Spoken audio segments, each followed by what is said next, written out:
Yeah, that's real. And I feel the same, like, but it's all about your choice of focus, what you choose to believe, what you choose to think. You know. Like, I got that confidence in everything working out. I got that confidence in everything being beautiful for my kids, you know. Just because I know that I'm creating my future. I'm creating the next 5 minutes, next 10 minutes. And I determine what everything will be. I determine, like... what happened? No, your notification, that's all. But yeah, you determine everything, you know. You determine.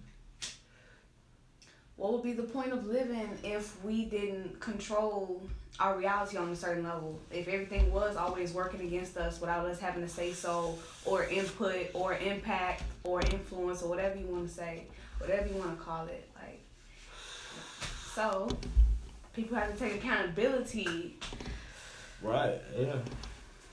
Because, like, if you blame, like, one thing I be wanting to tell, like, most shorties, like, even Kalia, even, like, my nieces, like, if you blame your happiness or you blame the next person for your happiness, you will never be happy.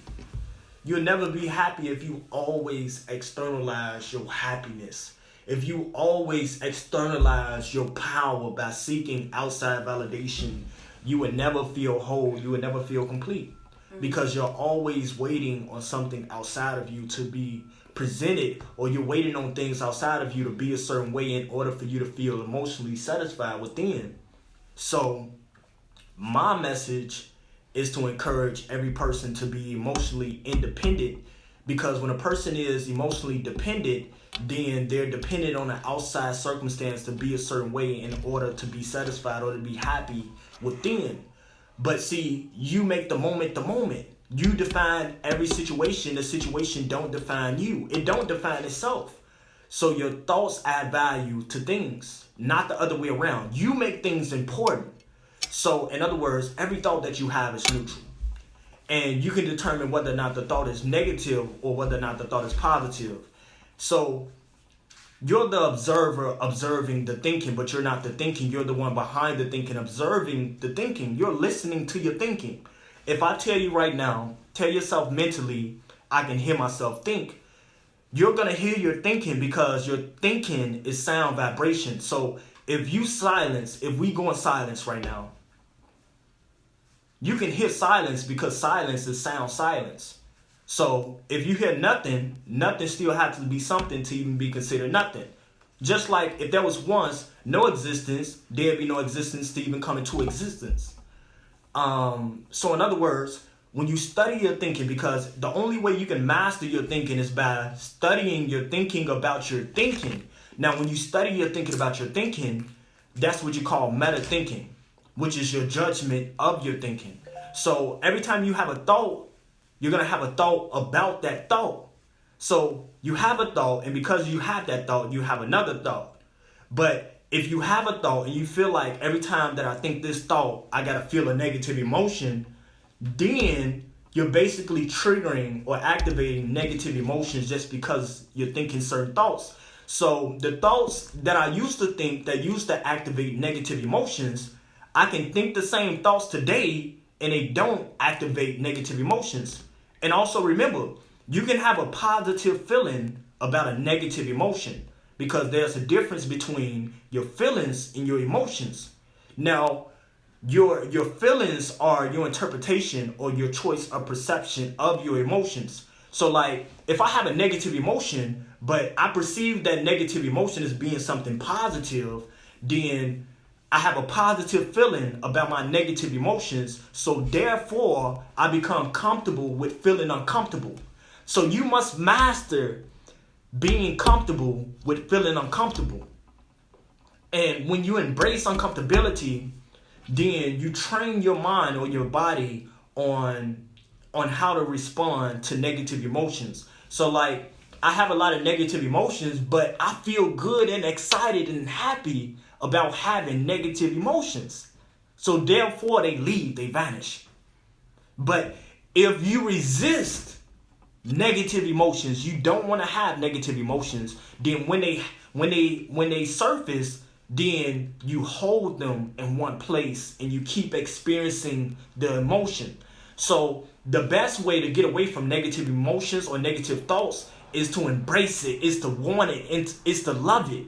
When you don't like anxiety, when you don't like fear, when you don't like nervousness, when you don't like negative, unwanted, negative thoughts, when you don't like negative thinking or negative emotions in general, then you only attract it more. It only amplifies. But the moment you run towards it and not from it, and you embrace it, then it has no power over you. The only power it has over you is only when you resist. Like if anxiety is knocking at your door trying to get in, and you say, anxiety, come in, take a seat. You want something to drink? Okay, I got some juice for you. Anxiety is gonna come and hurry up and leave because you're being nice. But the moment you say, anxiety, don't come in, leave anxiety, then anxiety is gonna rush in to stay, kick his feet up, and chill. Why? Because you're resisting it. If you don't want anxiety to come in, it's only gonna stay longer. When you okay with anxiety coming in and you like, come on in, come on, and you welcome anxiety, then it disappears. Anxiety don't want to be around a person. Negative thoughts, negative emotions, or anxiety will always disappear and vanish anytime you attempt to embrace them or accept them or love them. So when you learn to accept yourself or to love yourself, you start to run towards the things you used to run from. So if you are fearless, it doesn't mean that you don't experience fear, but it means that you don't fear being in fear. So when you're fearless, you're not scared to be scared. So anytime you're having anxiety or you're feeling nervous or you're feeling uncomfortable, you don't run from it, you run towards it. That's when you're not scared to be scared. That's when you don't fear being in fear. And that's what makes a person fearless. So we don't fear other people, we only fear our thoughts. But it's not other people, it's only our thoughts. So there's nothing on the other side of fear besides your imagination. Because to worry is to anticipate a negative future outcome. To trust is to expect a positive future outcome. But how we perceive things is based upon our most consistent way of thinking. So what you tell yourself mentally every day will determine the level of energy that you experience within yourself.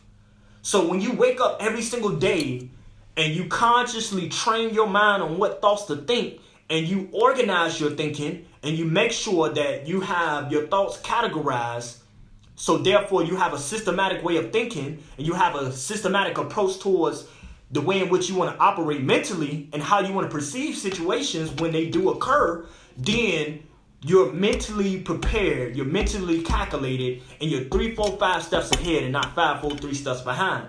So you want to be mentally calculated, you want to be intentional, and you want to also be observant and detail oriented, because you want to observe your thinking about your thinking.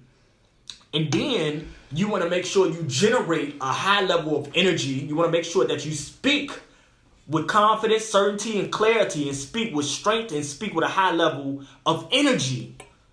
In order to trigger positive emotions, you must bring a certain energy. You must consciously go out your way to generate a high level of energy, because you can't trigger positive emotions, or you cannot establish new positive emotional habits by thinking the same past way or by operating the same way. If you keep doing things, if you do the same things from your past, then you will only keep getting the same results from your past. The future is built upon the past. So anything that takes place in the next 5 seconds, 5 minutes, 5 hours, 5 days is based upon what you think right now in this second.